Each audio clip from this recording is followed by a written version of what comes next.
ایک امریکی کتا تھا، وہ ہجرت کر کے پاکستان آ گیا. امریکہ میں کتا تھا، اس نے کہا میں پاکستان جا رہا ہوں بھائی. تو وہاں امریکن کتے نے بولا یار تم پاگل، امریکہ میں کتوں کی اتنی عزت ہے، کتوں کو شیمپو سے نہلایا جاتا ہے، ان کے گلے میں لاکٹ ڈالا جاتا ہے، جو کتا پکڑ کے کھڑا ہوتا ہے وہ کتا لگ رہا ہوتا ہے، اتنا ڈیسنٹ قسم کے کتے ہوتے ہیں. پاکستان میں تو کتے کی 2 ٹکے کی حیثیت نہیں. آپ دیکھو کہ گلی محلے میں کتے، بے روزگار قسم کے کتے، کھانے کو نہیں مل رہا ہے ان کو کچھ.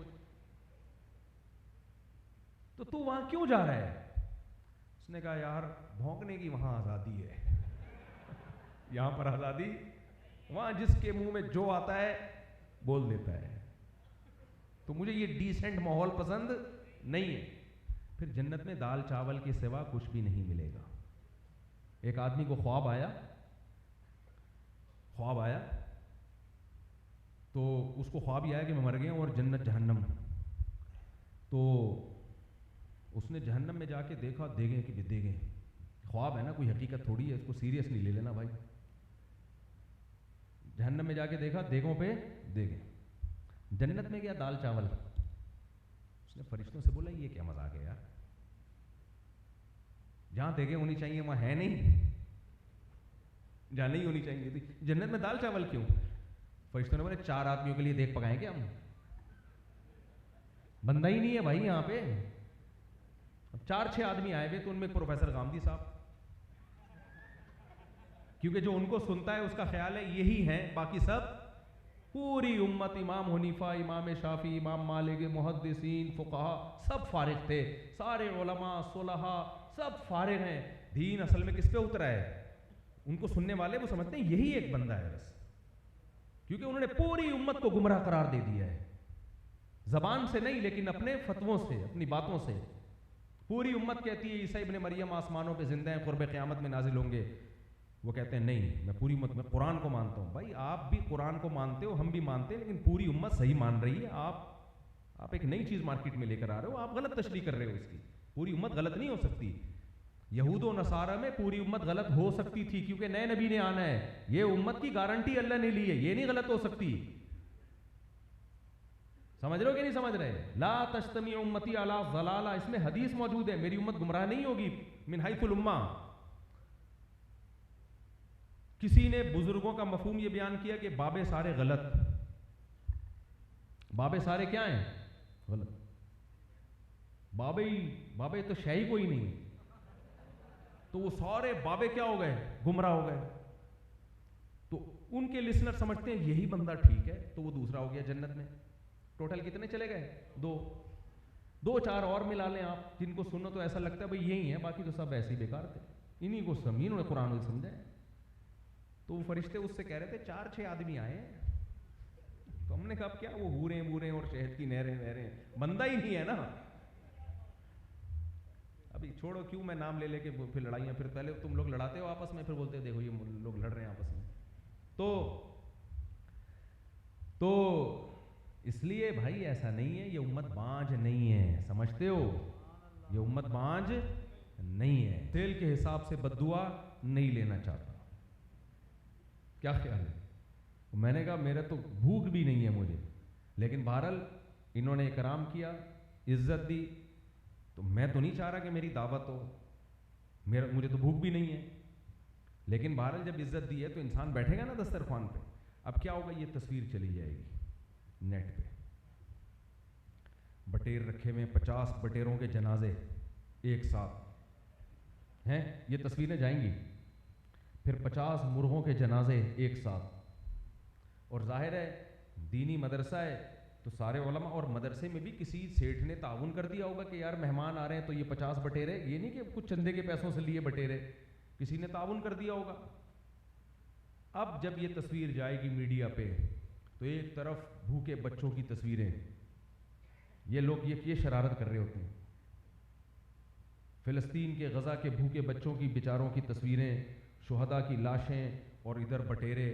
لوگ کہیں گے دیکھو وہاں امت کا حال کیا ہے، اور یہاں یہ مولوی بیٹھ کے مرغے پھوڑ رہے ہیں. حالانکہ پھوڑا بھی نہیں ہوگا، ہاتھ بھی نہیں لگایا ہوگا. اور جو تبصرہ کر رہا ہوگا نا وہ خود پیزا کھا رہا ہوگا بیٹھ کے. یہ نہیں کہ وہ 3 دن سے فاقے میں ہے, اس کو ان بچوں کا غم ہے. تو اپنی سوچ کو نا, یہ جو منفی سوچ ہے اس کو ٹھیک کرو. سمجھ رہے ہو؟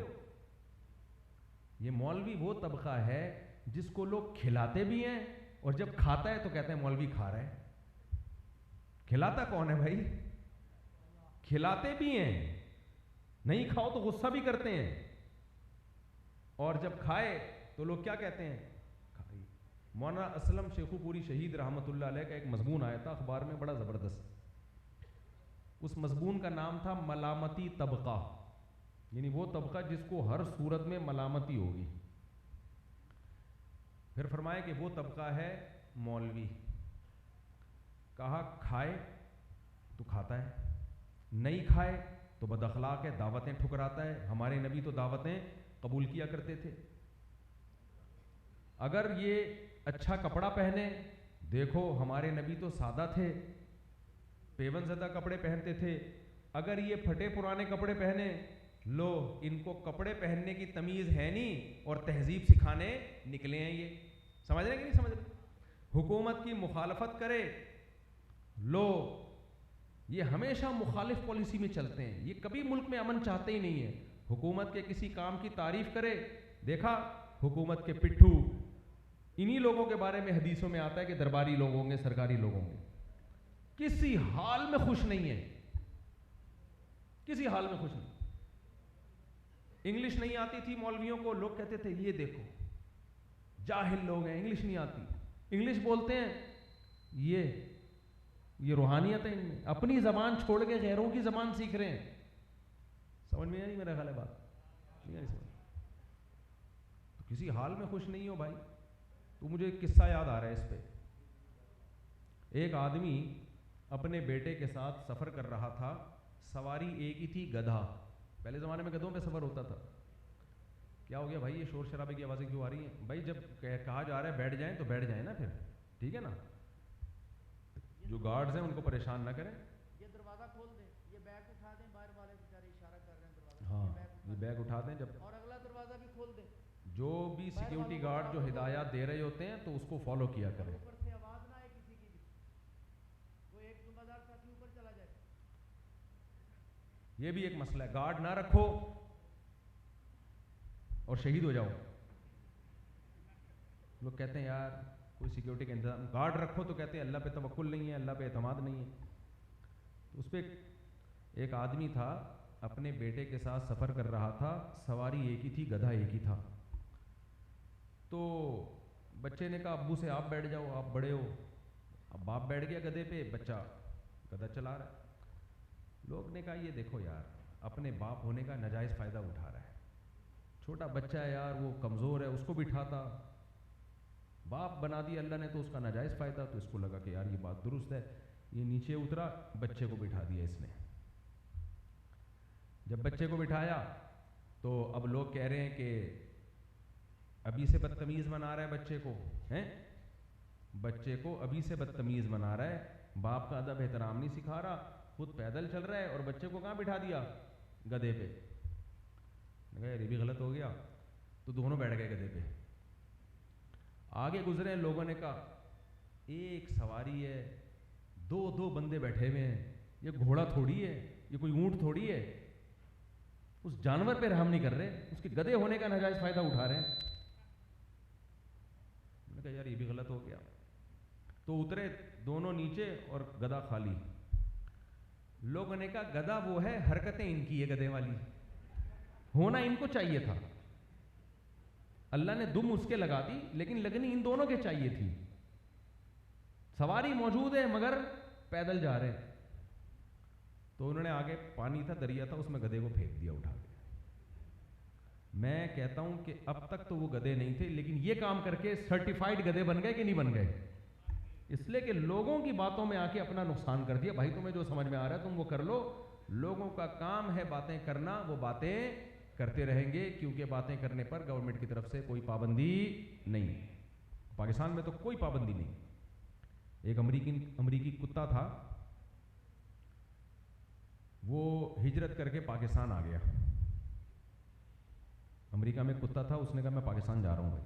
تو وہاں امریکن کتے نے بولا یار تم پاگل, امریکہ میں کتوں کی اتنی عزت ہے, کتوں کو شیمپو سے نہلایا جاتا ہے, ان کے گلے میں لاکٹ ڈالا جاتا ہے, جو کتا پکڑ کے کھڑا ہوتا ہے وہ کتا لگ رہا ہوتا ہے, اتنا ڈیسنٹ قسم کے کتے ہوتے ہیں. پاکستان میں تو کتے کی 2 ٹکے کی حیثیت نہیں. آپ دیکھو کہ گلی محلے میں کتے, بے روزگار قسم کے کتے, کھانے کو نہیں مل رہا ہے ان کو کچھ,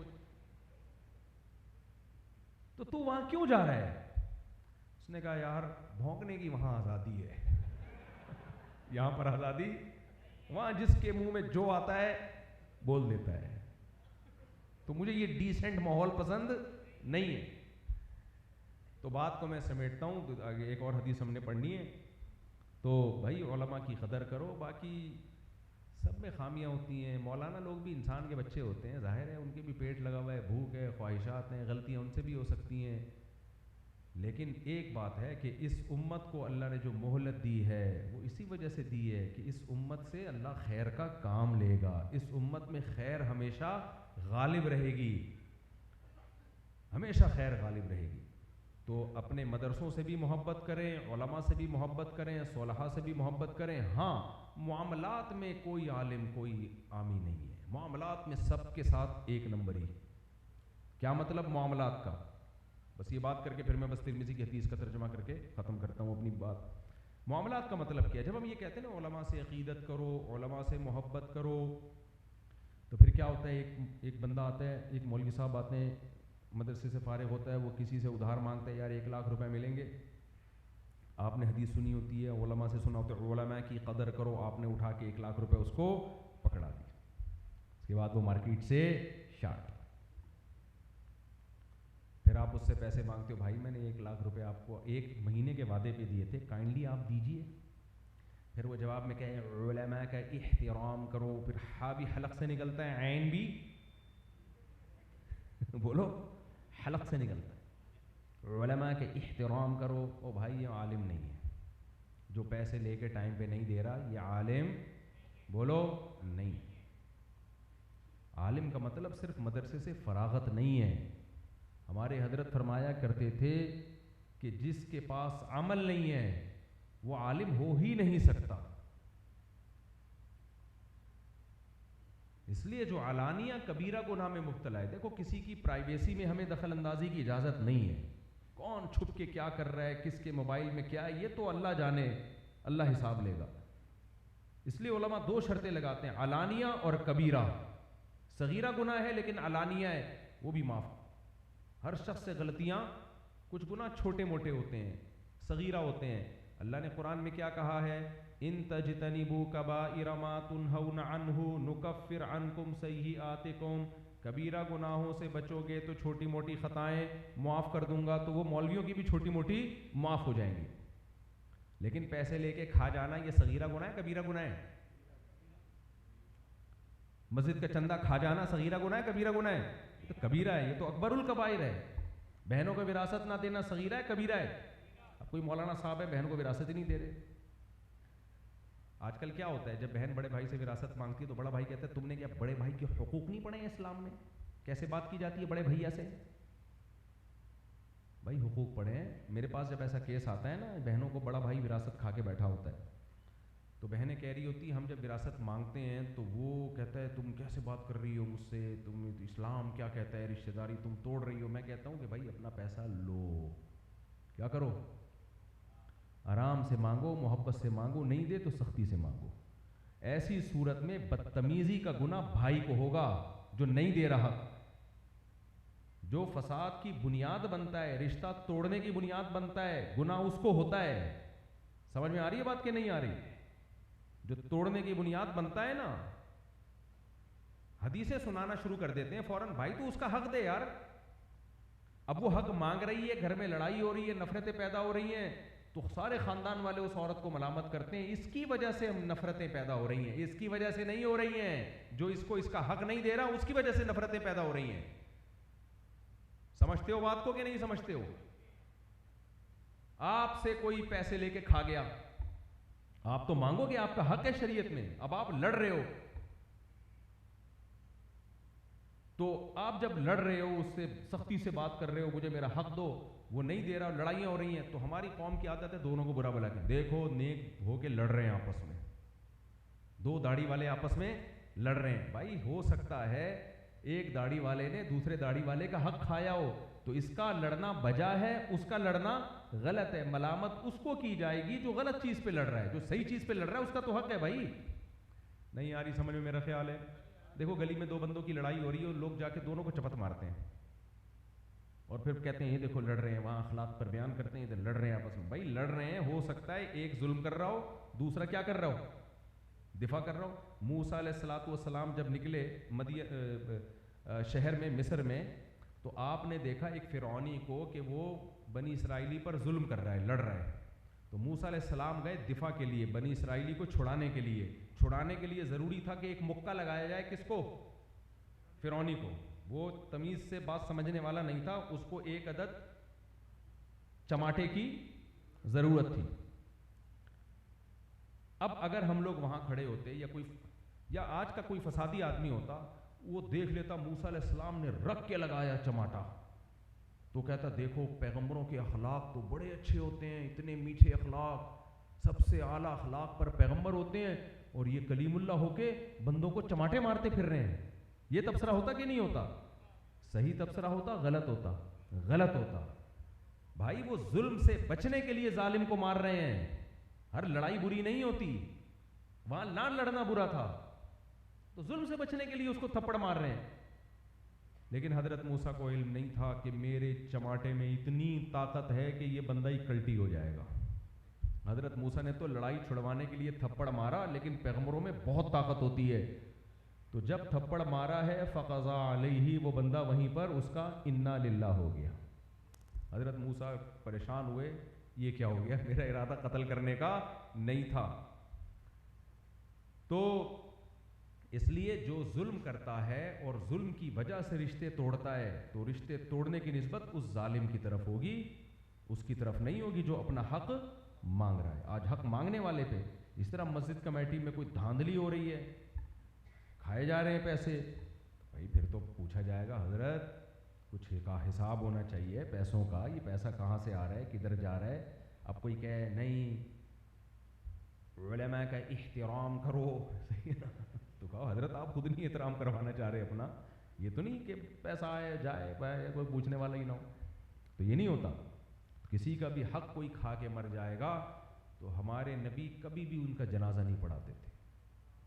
قرضہ نبی جنازہ پڑھانے سے پہلے پوچھتے تھے کہ ان پر کسی کا قرضہ تو نہیں ہے. اگر صحابہ کہتے ہاں قرضہ ہے, آپ فرماتے میں نہیں پڑھاؤں گا جنازہ. پھر کوئی صحابی اٹھ کے کفیل بنتے کہ میں ان کا قرضہ ادا کروں گا, پھر آپ جنازہ پڑھاتے تھے. تو کسی کا مال کھا کے مر جانا آسان کام نہیں ہے. ہمارے یہاں فخر کیا جاتا ہے پیسے کھا کے مر گیا, سکون کی موت مرا, کھا کے مرا ہے, کھلا کے نہیں مرا.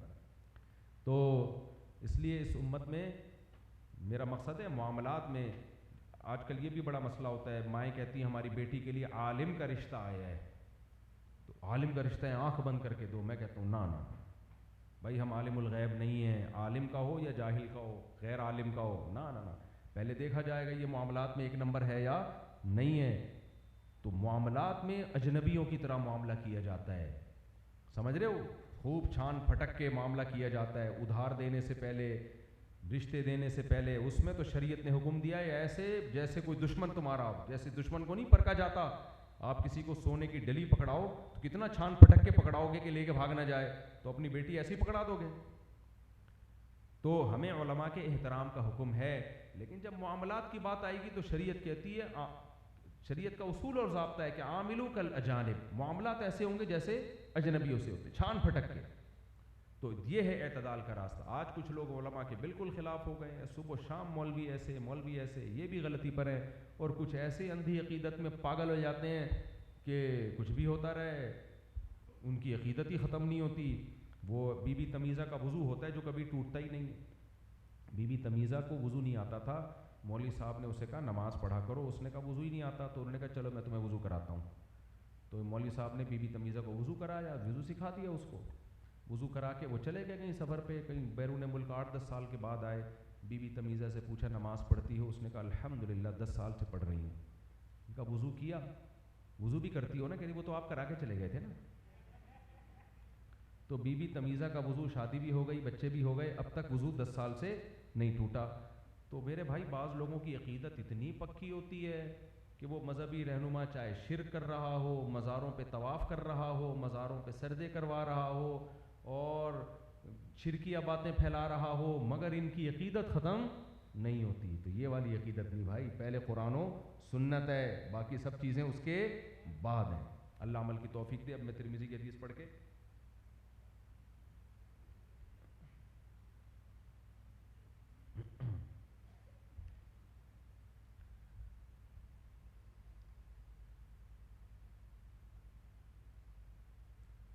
حدیث میں آثار صحابہ اور تابعین کے اقوال کو کہا جاتا ہے، لیکن یہاں عبداللہ ابن مبارک کی مراد ہے حدیث. یعنی جب تم قاضی بنو تو قرآن و سنت کے مطابق فیصلہ کیا کرو، اپنی رائے سے فیصلہ نہیں کیا کرو.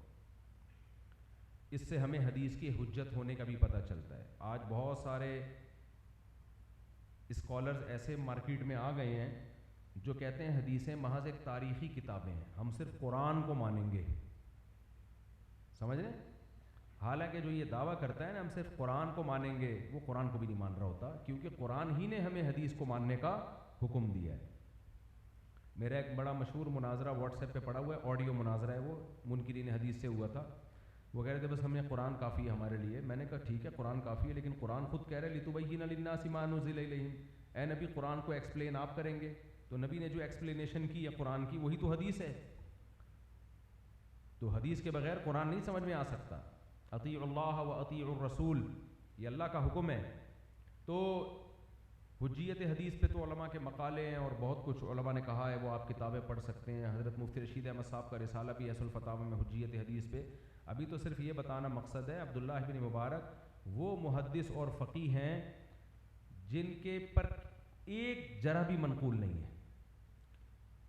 جتنے محدثین گزرے ہیں نا، جتنے رجال گزرے ہیں جن سے ہم تک حدیثیں پہنچی ہیں، علماء نے لکھا ہے شاید کوئی ایک بھی نہ ہو جس پہ جرح نہ ہوئی ہو.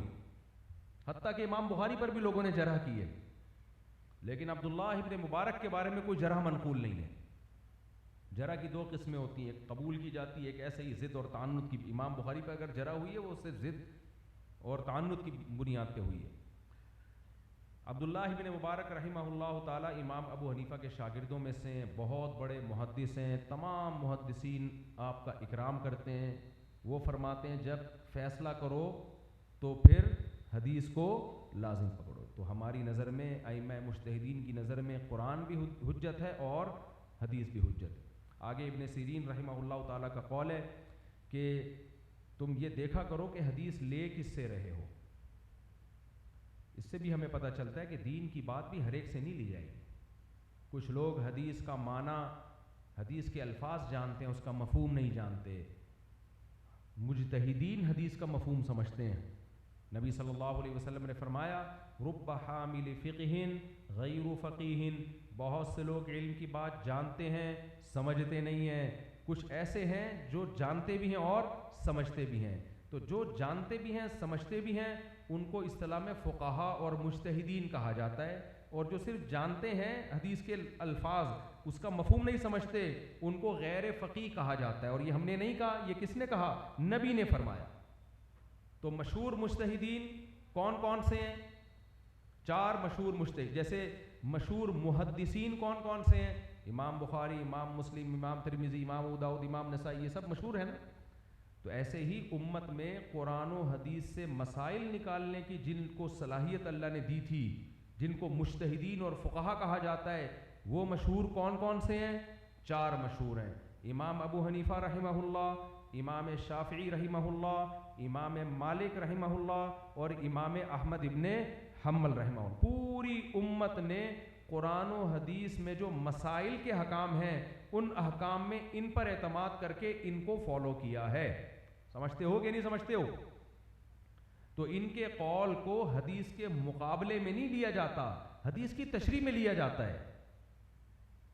آج کل کے لوگ کہتے ہیں کہ ایک طرف نبی کا قول، ایک طرف ابو حنیفہ کا قول، بتاؤ کس کا قول لوگے؟ اب ظاہر ہے مسلمان کافر تھوڑی ہے بولے میں حدیث چھوڑ کر امام حنیفہ کا قول لوں گا. وہ یہی کہے گا میں کس کی بات کو لوں گا؟ نبی کی بات. لیکن جب کوئی اس طرح کی اعتراض کیا کرے نا، اس سے بولا کرو کہ امام ابو حنیفہ اللہ کے نبی کے قول کو چھوڑ کر اپنا قول گڑھیں گے کیوں بھائی؟ سوال تو یہ پیدا ہوتا ہے. سمجھ رہے ہو کہ نہیں سمجھ رہے؟ وہ کیوں گڑھیں گے قول؟ امام حنیفہ کے قول کو تو حدیث کے مقابلے میں لا کیوں رہا ہے؟ یہ کیوں نہیں کہہ دیتا کہ حدیث کا ایک مطلب وہ ہے جو میں بیان کر رہا ہوں، ایک مطلب وہ ہے جو امام ابو حنیفہ بیان کر رہے ہیں، تو بتا میرا والا مطلب لے گا یا ابو حنیفہ والا مطلب لے گا؟ اب مقابلہ بنتا ہے تو آپ کا کیا جواب ہوگا؟ میں 15ویں صدی کے مولوی کا مطلب نہیں لوں گا، میں اس کا مطلب لوں گا جو عبداللہ بن مسعود کے شاگرد کے شاگرد کے شاگرد تھے، جن کو آدھی سے زیادہ امت نے فالو کیا ہے، اور جنہوں نے فالو نہیں بھی کیا انہوں نے بھی ان کو امام مانا ہے. سمجھتے ہو گے نہیں سمجھتے؟ ان کو امام مانا ہے انہوں نے. اگر آپ قرآن و حدیث کو کھلواڑ بنا لو گے نا، آج کل کے مولویوں کے جو نئے نئے مارکیٹ میں آ رہے ہیں، میں بتاؤں گا مطلب میں بتاؤں گا، تو پھر وہی کھلواڑ بنے گا جو بن چکا ہے. اتنے فرقے. مجھے یاد ایک دفعہ میرے پاس ایک صاحب آئے، مجھے کہنے لگے کہ آپ فقہ حنفی کو فالو کرتے ہیں؟ میں نے کہا ہاں، اور میں باقی فقہ کو بھی ٹھیک سمجھتا ہوں، سارے مجتہدین ہمارے لیے قابل احترام ہیں، سب نے قرآن و سنت کی تشریح بیان کی ہے، سب معتبر ہے. تو انہوں نے کہا یہ امت 4 فرقوں میں بٹ گئی ہے، تو بہتر نہیں ہے چاروں کو ختم کر کے ایک بنا لیا جائے؟ میں نے کہا اس کا پیکج کیا ہے آپ کے پاس، کیسے بنا لیا جائے؟ انہوں نے کہا ہم ان چاروں کو چھوڑیں اور قرآن و حدیث میں جیسے جیسے فقہی احکام آئے ہیں، یہ جائز ہے، یہ ناجائز ہے، نماز ایسے پڑھنی ہے، سجدہ سے، وہ ویسے سے فالو کریں، یہ ایک بن جائے گا. میں نے کہا اچھا مجھے ایک بات بتاؤ، یہ چاروں ائمہ جو تھے آپ ان کو مانتے ہو کہ ان کے پاس قرآن و حدیث کا علم ہم سے زیادہ تھا؟ کہتے ہاں بھائی زیادہ تھا. میں نے کہا ان کا تقویٰ بھی ہم سے زیادہ تھا، انہوں نے جان بوجھ کر کوئی غلطی نہیں کی ہے؟ کہتے ہاں جی مانتا ہوں.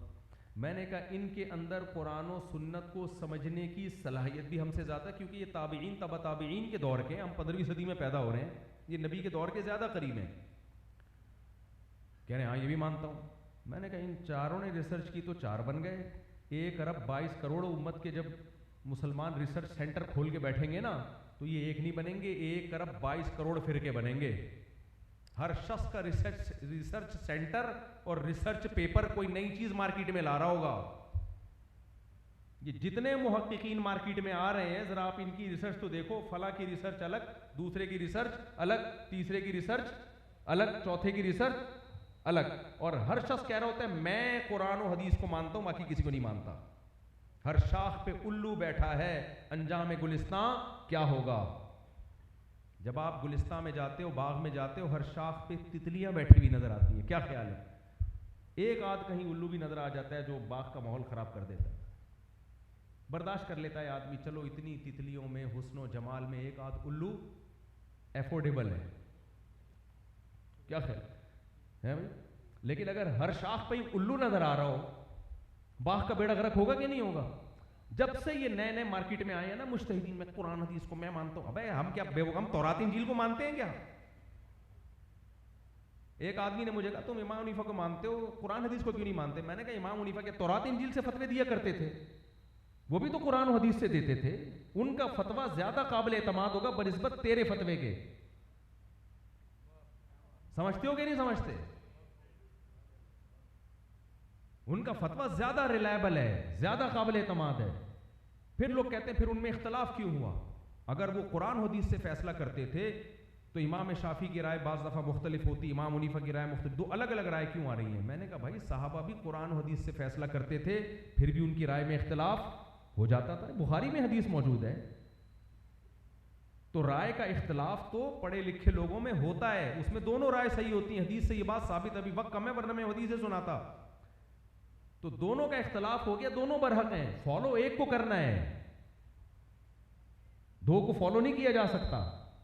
یہاں پھر ایک سوال ہوتا ہے جب فالو کرنے ہی تو صحابہ کو فالو کیوں نہ کریں؟ کیا خیال ہے بھائی؟ بعض لوگ یہ بھی کہتے ہیں کہ ہم جب 1200-1300 سال پیچھے ابو حنیفہ تک جا سکتے ہیں تو 50 سال تھوڑا سا اور پیچھے چلے جائیں، صحابہ کو فالو کر لیں. دیکھو فالو اس کو ان کو کیا جاتا ہے. میں اس کی ایک مثال دیتا ہوں. مصحف عثمانی، ہم جو قرآن پڑھتے ہیں اس کا نام کیا ہے؟ مصحف عثمانی. کیوں اس کو مرتب کس نے کیا؟ منہ سے یعنی پھوٹنا کہہ رہا ہوں، بولنا پڑے گا آپ لوگ کو منہ سے. کس نے مرتب کیا اس کو؟ حضرت عثمان رضی اللہ تعالیٰ عنہ. لہذا ہم اس مرتب شدہ قرآن کو فالو کرتے ہیں جس کو مصحف عثمانی. حدیثوں میں ہم جب حدیثیں پڑھتے ہیں پڑھاتے ہیں، جیسے یہ حدیثیں ہیں، تو بخاری میں امام بخاری کو، مسلم میں امام مسلم کو، کیونکہ مرتب کس نے کیا؟ امام بخاری نے، امام مسلم نے. اب کوئی ہم سے اٹھ کے کہے کہ آپ امام بخاری کو کیوں، جب آپ اتنے 100 سال پہلے جا سکتے ہو تو صحابہ تک کیوں نہیں پہنچ جاتے، ان کی حدیثوں کو کیوں فالو نہیں کرتے؟ آپ مصحف عثمانی کو کیوں، مصحف محمدی کو کیوں فالو نہیں کرتے؟ تو جواب کیا دیں گے؟ نبی صلی اللہ علیہ وسلم کے دور میں اس ترتیب پہ قرآن مرتب ہوا ہی نہیں ہے. صحیفوں کی شکل میں تھا، لوگوں کے سینوں میں تھا. حضرت عثمان نے مرتب کیا تو اس نبی کے صحیفے ہی کو مصحف عثمانی کہا جانے لگا. ہے وہ نبی کا قرآن ہی. نبی کی انہی حدیثوں کو صحابہ کے دور میں مرتب اور مدون نہیں کیا گیا. کتابوں کی شکل میں تو امام بخاری امام مسلم نے مدون کیا ہے، تو اس لیے ان کو مسلم کی حدیث اور بخاری کی حدیث کہا جاتا ہے. ہے وہ کس کی حدیث؟ نبی کی حدیث ہے. تو اسی طرح میرے بھائی، جیسے قرآن و حدیث بعد میں مدون ہوا، تو قرآن و حدیث سے جو اسلامی احکام کشیدے گئے ہیں، نکالے گئے ہیں، ان کی تدوین بھی بعد میں ہوئی ہے. تو امام ابو حنیفہ کے شاگردوں نے جو تدوین کی اس کو فقہ حنفی کہہ دیا گیا. وہ کوئی اور چیز نہیں ہے، وہ نبی ہی کا اسلام ہے. مرتب چونکہ اس کو مدون کرنے والے ابو حنیفہ تھے تو اس لیے اس کو نام کیا دے دیا گیا؟ فقہ حنفی کا نام دے دیا گیا. جو فقہ امام شافعی نے مدون کیا وہ ہے نبی کا فقہ، قرآن و سنت سے نکالا ہے. نام اس کو کیا دے دیا گیا؟ فقہ شافعی کا. ایک کو فقہ مالکی کا، ایک کو فقہ حنبلی کا، جو سعودی عرب میں آج بھی لا ہے، فقہ حنبلی نافذ ہے. تو یہ کوئی قرآن و سنت سے الگ چیز نہیں ہے، وہی قرآن و سنت ہے جس کی تدوین بڑے بڑے مجتہدین نے کی ہے. تو جو مدون ہوگا اسی کو فالو کریں گے نا، جو مدون نہیں ہے اس کو فالو کیسے کر سکتے ہیں؟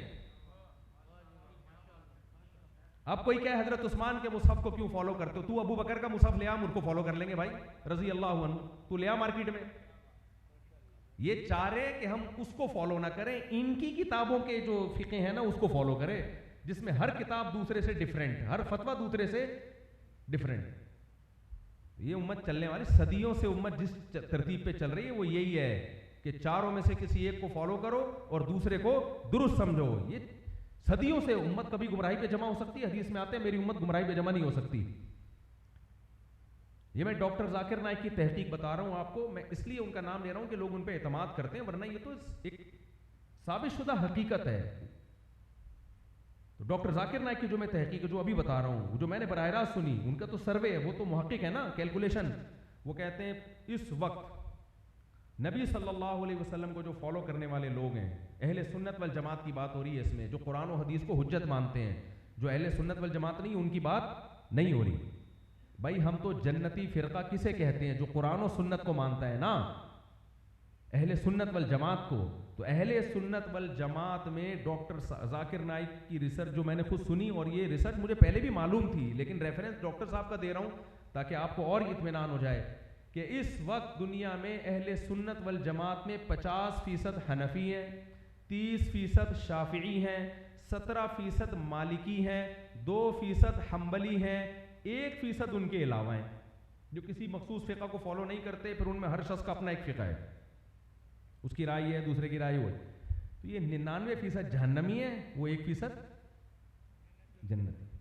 پھر جنت میں دال چاول کے سوا کچھ بھی نہیں ملے گا. ایک آدمی کو خواب آیا تو اس کو خواب یہ آیا کہ میں مر گیا ہوں اور جنت جہنم. تو اس نے جہنم میں جا کے دیکھا، دیکھیں خواب ہے نا، کوئی حقیقت تھوڑی ہے، اس کو سیریس نہیں لے لینا بھائی. جہنم میں جا کے دیکھا، دیگوں پہ دیگیں. جنت میں کیا دال چاول. اس نے فرشتوں سے بولا یہ کیا مذاق ہے یار، جہاں دیگیں ہونی چاہیے وہاں ہے نہیں، جہاں نہیں ہونی چاہیے تھی جنت میں دال چاول کیوں؟ فرشتوں نے بولے 4 آدمیوں کے لیے دیکھ پکائیں گے ہم، بندہ ہی نہیں ہے بھائی یہاں پہ. 4-6 آدمی آئے ہوئے تو ان میں پروفیسر غامدی صاحب، کیونکہ جو ان کو سنتا ہے اس کا خیال ہے یہی ہیں، باقی سب پوری امت، امام حنیفہ، امام شافعی، امام مالک، محدثین، فقہا سب فارغ تھے. سارے علماء صلحاء سب فارغ ہیں. دین اصل میں کس پہ اترا ہے؟ ان کو سننے والے وہ سمجھتے ہیں یہی ایک بندہ ہے بس، کیونکہ انہوں نے پوری امت کو گمراہ قرار دے دیا ہے، زبان سے نہیں لیکن اپنے فتووں سے، اپنی باتوں سے۔ پوری امت کہتی ہے عیسیٰ ابن مریم آسمانوں پہ زندہ ہیں، قرب قیامت میں نازل ہوں گے، وہ کہتے ہیں نہیں میں پوری امت میں قرآن کو مانتا ہوں۔ بھائی آپ بھی قرآن کو مانتے ہو، ہم بھی مانتے ہیں، لیکن پوری امت صحیح مان رہی ہے، آپ ایک نئی چیز مارکیٹ میں لے کر آ رہے ہو، آپ غلط تشریح کر رہے ہو اس کی۔ پوری امت غلط نہیں ہو سکتی، یہود و نصارہ میں پوری امت غلط ہو سکتی تھی کیونکہ نئے نبی نے آنا ہے، یہ امت کی گارنٹی اللہ نے لی ہے، یہ نہیں غلط ہو سکتی۔ سمجھ رہے ہو کہ نہیں سمجھ رہے؟ لا تجتمع امتی علی ضلالہ، اس میں حدیث موجود ہے، میری امت گمراہ نہیں ہوگی من حیث الامہ۔ کسی نے بزرگوں کا مفہوم یہ بیان کیا کہ بابے سارے غلط، بابے سارے کیا ہیں؟ غلط۔ بابے تو شے ہی کوئی نہیں، تو وہ سارے بابے کیا ہو گئے؟ گمراہ ہو گئے۔ تو ان کے لسنر سمجھتے ہیں یہی بندہ ٹھیک ہے، تو وہ دوسرا ہو گیا جنت میں۔ ٹوٹل کتنے چلے گئے؟ دو چار اور ملا لیں آپ، جن کو سنو تو ایسا لگتا ہے بھئی یہی ہیں، باقی تو سب ایسے ہی بیکار تھے، انہی کو سمجھی، انہوں نے قرآن کو سمجھا ہے۔ تو وہ فرشتے اس سے کہہ رہے تھے 4-6 آدمی آئے ہیں، تو ہم نے کہا کیا وہ حوریں اور شہد کی نہریں، بندہ ہی نہیں ہے نا۔ ابھی چھوڑو، کیوں میں نام لے کے پھر لڑائیاں، پھر پہلے تم لوگ لڑاتے ہو آپس میں، پھر بولتے ہو دیکھو یہ لوگ لڑ رہے ہیں آپس میں۔ تو اس لیے بھائی ایسا نہیں ہے، یہ امت بانج نہیں ہے، سمجھتے ہو؟ یہ امت بانج نہیں ہے۔ تو اس لیے تمیز سے انسان کے بچوں کی طرح، جیسے اب تک ایک فقہ کو فالو کرتے آ رہے ہو، دوسروں کو بھی ٹھیک سمجھتے ہو، یہی طریقہ امت میں رائج ہے صدیوں سے، اور یہی ٹھیک ہے اور اسی میں خیر ہے۔ لوگ کہتے ہیں یہ کیوں، ایک ہی کو کیوں پکڑ کے رکھیں ہم؟ بھائی امت کے علماء صلحاء نے امت میں جب فساد دیکھا نا کہ ایک کو فالو نہیں کریں گے تو کیا فساد ہوگا، اس فساد کی بیس پہ فتویٰ دیا کہ ایک کو فالو کرنا لازم ہے ان میں سے۔ وہ فساد کیا ہے وہ میں آپ کو بتاتا ہوں۔ اب کوئی کہتے ہیں قرآن میں دکھاؤ، حدیث میں دکھاؤ کہ ایک کو فالو کرنا ہے۔ میں حدیث میں اور قرآن میں دکھا سکتا ہوں کہ اللہ فساد کو پسند نہیں کر سکتا، تو جو چیز فساد کا ذریعہ ہے وہ خود بخود اس آیت کی روشنی میں حرام ہو جائے گی۔ ایک آدمی زہر پی رہا ہے، ہم کہیں گے حرام ہے مت پیو، کہ قرآن میں دکھاؤ کہاں لکھا ہے زہر پینا حرام ہے؟ میں کہوں گا قرآن میں حدیث میں یہ دکھا سکتا ہوں خودکشی حرام ہے، تو جو چیز بھی موت کا ذریعہ بنے گی خود بخود حرام ہوگی کہ نہیں ہوگی؟ اللہ فساد کو پسند نہیں کرتا، تو امت میں فرقوں کو، فساد کو، یا جو چیز امت کو توڑے اس کو پسند کرے گا اللہ تعالیٰ؟ اب مجھے ایک بات بتاؤ، ایک آدمی ایک فقہ کو فالو کر رہا ہے اور اس کو گنجائش ملتی ہے دوسرے سے۔ میرے پاس ایک اہل حدیث کا فون آیا، بہت دفعہ میں نے یہ واقعہ سنا ہے، کہتا ہے مفتی صاحب ایک لڑکی سے شادی کرنا چاہ رہا ہوں، اس کے ابا راضی نہیں ہے، نکاح ہو جائے گا؟ مجھے لگا کہ یہ اہل حدیث ہے۔ میں نے کہا آپ اہل حدیث ہیں؟ کہتے ہیں ہاں۔ میں نے کہا نہیں ہوگا، حنفیوں کے یہاں ہو جاتا ہے، اہل حدیثوں کے یہاں نہیں ہوتا۔ اب دلائل دونوں طرف ہے نا، تبھی تو فقہا کا اختلاف، وہ فقہا کا اختلاف اسی صورت میں ہوتا ہے جب دلائل دونوں طرف ہوتے ہیں۔ اگر ایک طرف مضبوط دلائل ہوتے تو اختلاف ہوتا ہی نہیں، وہ جان کر تھوڑی پھر اختلاف کرتے وہ۔ تو چونکہ قرآن سے بھی پتہ چلتا ہے، حدیث سے بھی پتہ چلتا ہے کہ عورت بغیر ولی کے نکاح کر سکتی ہے، لیکن بعض حدیثوں سے پتہ چلتا ہے نہیں کر سکتی، تو امام شافعی نے وہ حدیثیں لے لی جن سے پتہ چل رہا ہے کہ نہیں کر سکتی، امام حنیفہ نے وہ حدیث لے لی جس سے پتہ چلتا ہے کر سکتی ہے، اور اس حدیث میں تعویل کر دی جس سے پتہ چلتا ہے نہیں کرتی۔ قرآن میں آتا ہے حتیٰ تنکح زوجا غیرہ، یہاں تک کہ عورت کسی مرد سے نکاح کر لے۔ امام حنیفہ کہتے ہیں دیکھو عورت نکاح کر لے، کروایا نہیں جا رہا، خود کر لے، اس کا مطلب عورت کے پاس اتھارٹی ہے، وہ اپنا نکاح خود کر سکتی ہے۔ بخاری میں حدیث ہے، ایک خاتون نبی کے پاس آئیں، میرا نکاح، میں آپ سے نکاح کرنا چاہتی ہوں، آپ نے رضا نہیں ظاہر کی، دوسرے صحابی نے کہا آپ میرا نکاح کر دیں، نبی نے وہی نکاح پڑھا دیا۔ تو امام صاحب کہہ سکتے ہیں کہ وہاں تو نبی نے نہیں پوچھا کہ ولی راضی ہے کہ نہیں ہے، سمجھ رہے؟ اور بھی حدیثیں اس پہ، لیکن دوسری طرف حدیث آتے ہیں کہ جو عورت ولی کے بغیر نکاح کرے وہ باطل ہے، تو وہاں باطل کے لفظ میں تعویل کر دی کہ یہ اچھا کام نہیں ہے، نارمل حالات میں ابا کی مرضی کے بغیر نکاح کرنا اچھا کام نہیں ہے۔ جیسے حدیث میں آتا ہے جو نماز چھوڑ دے کافر ہے، تو کیا حقیقت میں کافر ہو گیا وہ؟ اگر سارے نماز چھوڑنے پہ پکے ڈھکے کافر ہو رہے ہیں تو کافر ہونے سے تو نکاح ٹوٹ گیا، نکاح ٹوٹ گیا تو آگے بچوں کا کیا ہوگا، تیرا کیا ہوگا کالیا؟ بھائی وہاں حدیث کا مطلب یہ ہے کہ کافر کے قریب ہو گیا۔ لا ایمان لمن لا عہد لہ، جو وعدہ کر کے توڑ دے وہ ایمان نہیں ہے، لا نفی جنس، سرے سے ایمان ہی نہیں ہے. کیا مطلب جو وعدہ کر کے توڑ دے کافر ہو گیا وہ؟ اس کا جنازہ نہیں ہوگا کیا؟ بھائی یہاں بھی ایک مبالغہ ہے، حدیث کا مزاج ہے نبی صلی اللہ علیہ وسلم جب کسی چیز، دیکھو موٹیویشن کے لیے مبالغہ چاہیے، مبالغہ چاہیے. جب تک اس میں کلام میں مبالغہ پیدا نہ کیا جائے موٹیویشن نہیں ملتی. باپ بیٹے کو جب سمجھا رہا ہوتا ہے، کیا واقعی نہیں پڑھنے سے ہمیشہ زندگی تباہی ہوتی ہے؟ بہت سے پڑھ کے تباہ کر دیتے ہیں اپنے آپ کو. تو ہم کہتے ہیں باپ نے تھوڑا سا کلام میں کیا پیدا کر دیا ہے؟ مبالغہ. ورنہ تباہ ہوا کچھ نہیں، ٹماٹر کا ٹھیلا لگا لے گا نا زیادہ سے زیادہ، یہی ہوگا نا. تباہ کا مطلب بم دھماکے سے ہلاک ہو جائے، یہ مطلب ہے. تو موٹیویشن کے لیے تو مبالغہ چاہیے. تو امام حنیفہ نے کہہ دیا بھائی بغیر ولی کے بھی نکاح ہو جاتا ہے، اچھا کام نہیں ہے لیکن ہو جائے گا اگر کفو میں ہو رہا ہے نکاح. یا دوسری تعویل یہ کی حدیث کی کہ یہ اس سے مراد ہے جب غیر کفو میں کر رہا ہو تب نکاح نہیں ہوتا، اگر ہم پلہ میں کر رہے ہیں تو عورت کو بھی اپنے اوپر اختیار ہے. تو بہرحال دونوں طرف فقہا ہیں، دونوں ہمارے لیے قابل احترام ہیں. اب وہ مجھ سے فون کر کے پوچھ رہے ہیں اہل حدیث بھائی، کہہ رہے ہیں کہ وہ اس کے ابا راضی نہیں ہے تو میں شادی کر لوں. مجھے لگا، میں فون پہ اندازہ ہو گیا کہ یہ گڑبڑ ہے. میں نے کہا آپ اہل حدیث ہیں؟ کہتے ہیں ہاں. میں نے کہا نہیں ہوگا. کہہ رہے کیوں نہیں ہوگا؟ میں نے کہا اہل حدیث کو کیا تو فتویٰ یہی ہے کہ نہیں ہوتا. کہہ رہے میں کسی فقے شکے کو نہیں، میں صرف قرآن حدیث کو مانتا ہوں. میں صرف کس کو مانتا ہوں؟ آپ قرآن حدیث کی روشنی میں جواب دیں. میں نے کہا آج تک تو قرآن حدیث کی روشنی میں اہل حدیث مولویوں سے فتویٰ لیتا رہا ہے، اب قرآن حدیث کے لیے تجھے حنفی مولوی سے رابطہ کرنا پڑ رہا ہے. یہ قرآن حدیث نہیں ہے، یہ خواہشات کی غلامی ہے. سمجھتے ہو گے نہیں سمجھتے؟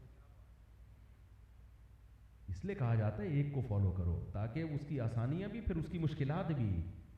یہ نہیں کہ کیکڑا کھانے کے لیے شافعی بنا ہوا ہے. آج بہت سے حنفی کیکڑے کھا رہے ہیں، یار امام شافعی اس کو جائز سمجھتے ہیں. بھائی صاحب امام شافعی تو صدقہ فطر میں پیسے دینے کو جائز نہیں سمجھتے، کہتے ہیں صدقہ فطر میں آٹا دینا پڑے گا آپ کو. سمجھتے ہو کہ نہیں سمجھتے؟ جور دینی پڑے گی. اب کون آٹے کی بوریاں لے کے دے رہا ہوتا ہے؟ سب پیسے نکال رہے ہوتے ہیں کہ نہیں نکال رہے ہوتے؟ ادھر سے حنفی مسلک میں ٹن مارا، ادھر لڑکی کو بھگانا ہے تو حنفی بن گیا، اور ادھر کیکڑا کھانا ہے تو شافی بن گیا. سمجھ رہے ہو؟ یہ نہیں چلے گا بھائی، یہ نہیں چلے گا. یہ امت میں قبول نہیں ہے، یہ قابل قبول. اور اس سے ایک تلفیق کی صورت بھی بنتی ہے. آپ نے وضو کیا اور کسی بچی کو ہاتھ لگ گیا. امام شافعی کہتے ہیں لڑکی کو ہاتھ لگنے سے وضو ٹوٹ جاتا ہے. وہ کہتے ہیں قرآن کی آیت ہے اولا مستم النساء، تم نے عورت کو چھوا ہو تو وضو نہیں کر سکتے، وضو ٹوٹ گیا تمہارا. امام صاحب کہتے ہیں یہاں چھونے سے مراد ہے ہم بستری کی ہو، چھونے سے ٹچ کرنا مراد نہیں ہے. لیکن امام شافعی نے آیت کے ظاہری معنی کو لیا، انہوں نے بولے چھونا ہے تو چھونا ہے مطلب ہے. تو امام شافعی کہتے ہیں عورت کو ہاتھ لگ گیا آپ کا وضو ٹوٹ گیا، چاہے وہ محرم ہی کیوں نہ ہو. امام ابو حنیفہ کے نزدیک نہیں ٹوٹتا. لیکن امام حنیفہ کہتے ہیں اگر خون نکل کے بہہ گیا آپ کا وضو ٹوٹ گیا. حدیث ہے فَإِنَّهَا دَمُ عِرْقٍ، آپ نے صحابیہ کو وضو کرنے کا حکم دیا، اگرچہ وہ استحاضے کا خون تھا لیکن اس کی وجہ آپ نے بیان فرمایا رگ سے خون نکلا ہے. تو پتہ چلا رگ سے خون جب بھی نکلے گا وضو ٹوٹ جائے گا. تو اب کیا مسئلہ ہوا؟ یہاں لوگ ایک حدیث پیش کرتے ہیں، فضائل اعمال میں آتا ہے 2 صحابی کو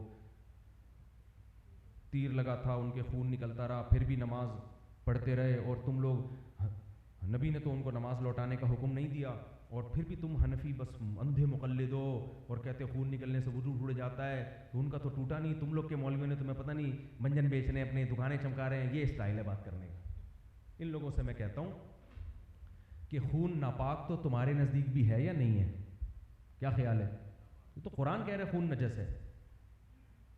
ہم اگر اس حدیث پہ عمل نہیں کر رہے کہ صحابی کا خون نکلا، پہلی بات تو یہ نبی سے ثابت نہیں ہے کہ نبی نے ان کو نماز لوٹانے کا حکم دیا یا نہیں دیا.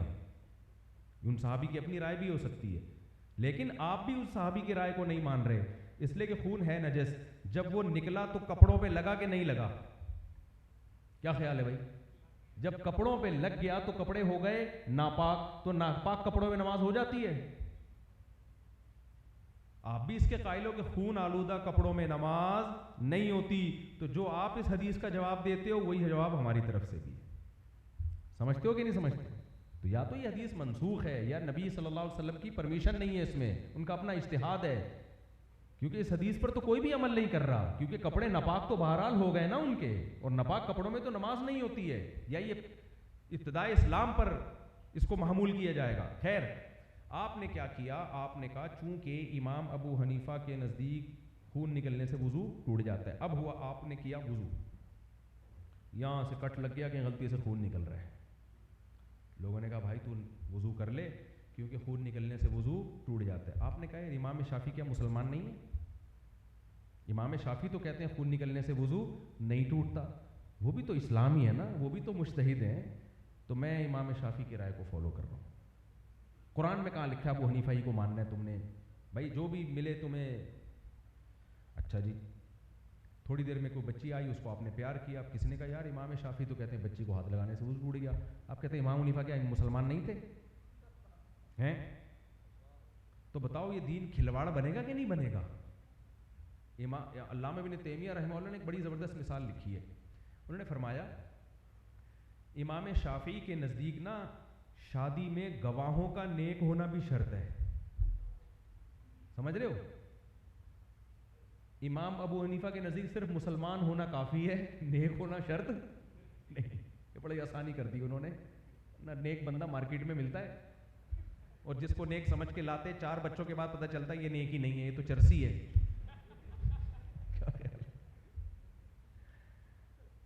اب ابن تیمیہ رحمہ اللہ نے بڑی پیاری مثال دی، انہوں نے فرمایا کہ آپ نے نکاح کیا، گواہ آپ کے فاسق تھے، لیکن آپ نے اس نکاح کو ویلڈ مانا کہ یار امام حنیفہ کے نزدیک یہ نکاح ہو جاتا ہے، نکاح ہو گیا، کسی دن غصے میں دھڑ دھڑ دھڑ 3 طلاقیں نکال دیں آپ نے۔ اب جب طلاقیں نکالی آپ نے، اب جس مفتی کے پاس گئے وہ کہہ رہے نہیں ہو سکتا نکاح اس عورت سے، آپ نے کہا امام شافعی کے نزدیک تو میرا نکاح ہوا ہی نہیں تھا، ویلڈ ہی نہیں تھا۔ جب نکاح ویلڈ ہی نہیں تھا تو طلاقیں تو اجنبی عورت کو طلاقیں دینے سے طلاقیں تھوڑی ہوتی ہیں، چلو دوبارہ نکاح کرتے ہیں۔ تو میرے بھائی یہ 4 دن بھی چلنے والا نہیں ہے، کچھ باتیں کہنے میں بڑی اچھی ہوتی ہیں، پریکٹیکلی وہ ممکن نہیں ہوتی ہیں۔ تو پریکٹیکلی یہی ہے کہ جب سے یہ فقہ مدون ہوئے ہیں تو جہاں جہاں اسلام گیا ہے دنیا میں، تو یا تو فقہ شافعی کی شکل میں گیا، فقہ حنفی کی شکل میں گیا، فقہ مالکی کی شکل میں گیا، فقہ حنبلی کی شکل میں گیا، تو امت نے انہی میں سے کسی ایک کو فالو کیا ہے اور دوسروں کو درست سمجھا ہے۔ یہی طریقہ سوٹیبل ہے، ورنہ اس سے جو طریقہ آج کل جو مارکیٹ میں آ رہا ہے، اس سے امت جڑے گی نہیں، اس سے امت ٹوٹتی چلی جائے گی، اور ٹوٹنا شروع ہو گئی ہے۔ ہر شخص ایک نیا فرقہ لاتا ہے اور کہتا ہے میں فرقہ ختم کر رہا ہوں، یہ سارے فرقے غلط ہیں، آؤ قرآن و سنت پہ، اور ایک 5واں فرقہ مارکیٹ میں لانچ کر رہا ہوں۔ پھر دوسرا آئے گا ابے یہ 5 کے 5 غلط ہیں، آؤ قرآن و سنت کی طرف، چھٹا آ گیا مارکیٹ میں۔ پھر ایک آتا ہے ابے یہ 6 کے 6 غلط ہیں، میں لاؤں گا قرآن و سنت پہ، ختم کرنے کے بجائے 7واں آ گیا مارکیٹ میں، سمجھ رہے ہو؟ تو میرا خیال ہے یہ سارے 73 74 75 76 فرقے پاکستان میں ہی پورے ہو جائیں گے، سمجھ رہے ہو کہ نہیں سمجھ رہے؟ تو جو چلا آ رہا ہے نا وہی ٹھیک ہے میرے بھائی، مزید کسی کو بولو خدا کا واسطہ۔ ایک عورت کے پاس، ایک عورت گئی کسی مفتی کے پاس، وہ افریقہ میں فقہ مالکی بہت رائج ہے، امام مالک کے فقہ کو فالو کیا جاتا ہے، تو مفتی کے پاس گئی، کہنے لگی کہ مجھے فتویٰ دیں۔ اس مفتی نے کہا مالک، امام مالک کا قول بتاؤں یا قرآن و سنت؟ اس نے کہا امام مالک کا قول بتا دے، وہ قرآن و سنت تم سے زیادہ سمجھتے تھے، تو جو قرآن و سنت بتائے گا نا وہ پتہ نہیں کیا لے کر آئے گا مارکیٹ میں، سمجھ رہے ہو کہ نہیں سمجھ رہے؟ تو جو لائے گا کوئی بھروسہ نہیں ہے کیا لے آئے۔ تو ہم کسی بھی قرآن و سنت کو فالو کرنے والے کو گمراہ غلط نہیں کہتے، لیکن امت کے لیے جو طریقہ سوٹیبل ہے بھائی، قرآن و سنت مجتہدین کی رہنمائی میں اس پہ چلنا ہے، اخبل طریقے سے نہیں چلنا ہے۔ ہاں ایک بات بس، آخری بات، یہ جو کسی فقہ کو فالو کرتے ہیں، چاہے وہ حنفی ہوں یا شافعی ہوں یا مالکی ہوں یا حنبلی ہوں، ان میں ایک گڑبڑ ہے، ایک گڑبڑ، یہ بدعتی بہت ہوتے ہیں۔ ان میں اکثریت کس کی ہے؟ بدعتیوں کی۔ اہل حدیث میں بدعتیں کم ہیں، اور دوسرا جرم یہ کہ یہ بدعتیں کرتے ہیں اور کھاتے میں امام حنیفہ کے ڈالتے ہیں، سمجھ رہے ہو؟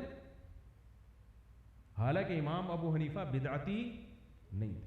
یہ شرک کرتے ہیں اور کھاتے میں کس کے ڈالتے ہیں؟ فقہ حنفی کے. حالانکہ فقہ حنفی شرک سے پاک ہے. تو بدعتی مت بنو.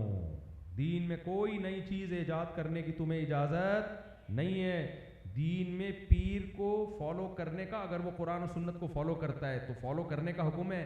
پیر پرستی کی اجازت نہیں ہے. سمجھتے ہو کہ نہیں سمجھتے؟ پیر صاحب جب تک شریعت پہ چل رہے ہیں آپ ان سے اللہ اللہ سیکھیں. جہاں ٹریک سے ہٹے ٹاٹا بائے بائے.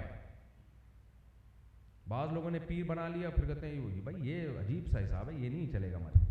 اللہ رسول پہلے، باقی سب بعد میں. اللہ تعالی ہمیں سمجھنے کی، عمل کی اور ہمارے مدارس کو اللہ آباد رکھنے کی ہمیں توفیق عطا فرمائے.